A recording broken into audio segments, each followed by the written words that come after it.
Hello ladies and gents to No Drama Just Movies Rapid Reviews. Before I start, I just want to say there are going to be some compliments in here for both Bryan Singer and Kevin Spacey.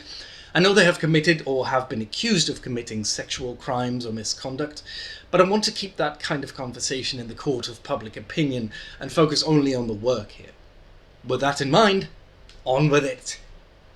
Before our review of James Gunn's Superman releasing this week, we thought we should revisit some of the older Superman entries. So I watched Superman Returns from 2006 recently, and I had some thoughts. Right off the bat, I liked this rewatch a lot more than I expected. Between the Marlon Brando narration, the whooshing title sequence and the John Williams score at the beginning, as well as Superman's red undies, it feels like the team is telling you, don't worry if you didn't like the last couple, because we're going right back to the good ones. I thought Kevin Spacey was great for Lex. There's a natural arrogance in his voice that suits Luthor just perfectly. His Lex is far from the jolly mastermind of Gene Hackman, whose Lex looked down on people, yes, but always with a kind of amusement at their inferior intellect. Spacey plays Lex with a cruel disdain and impatience with everyone's exhausting stupidity. I also loved his scene with Kate Bosworth on the yacht. He's clearly having fun with it, and in that scene he brings different sides to Lex, making it fascinating to watch. Does it approach the Mickey Mouse interpretation from BVS sometimes? Maybe.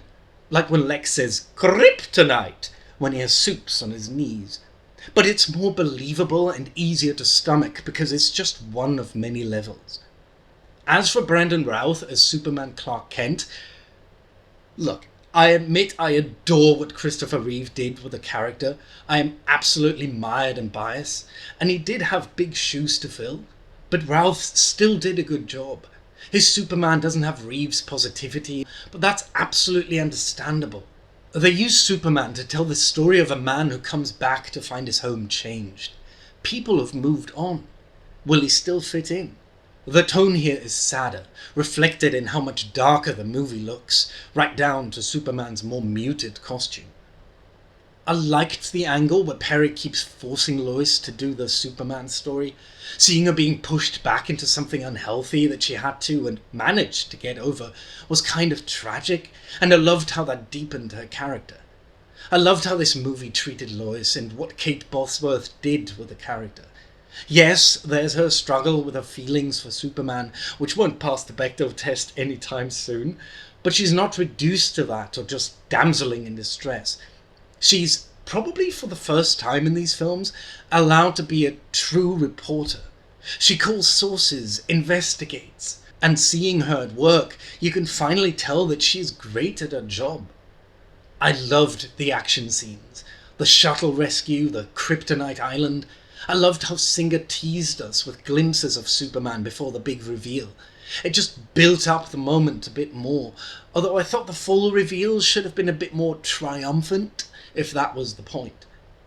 The scene where Superman gets beaten and stabbed was hard to watch, but it was also great because of it.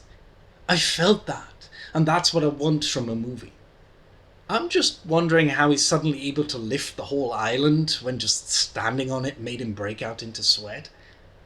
I also didn't understand how the kid, Jason, worked. How do you go from needing an inhaler to easily shoving a piano across the room? How is he not affected by the kryptonite? If you have an answer for that, maybe caught something I missed, let me know. This one takes its time as well before Supes and Lex clash, but I was fine with it, because the real conflict, the emotional core of coming back home after 5 years to find that everyone, including the person you love and whom you were close to, has moved on, that is the part I'm sure we can all relate to. Overall, this was really enjoyable, especially after the last 2 or 3 entries. If you don't like sad Supes or the focus on his relationship with Lois, you might not get as much out of it, but I appreciated the direction they took. And that's all. Roll credits.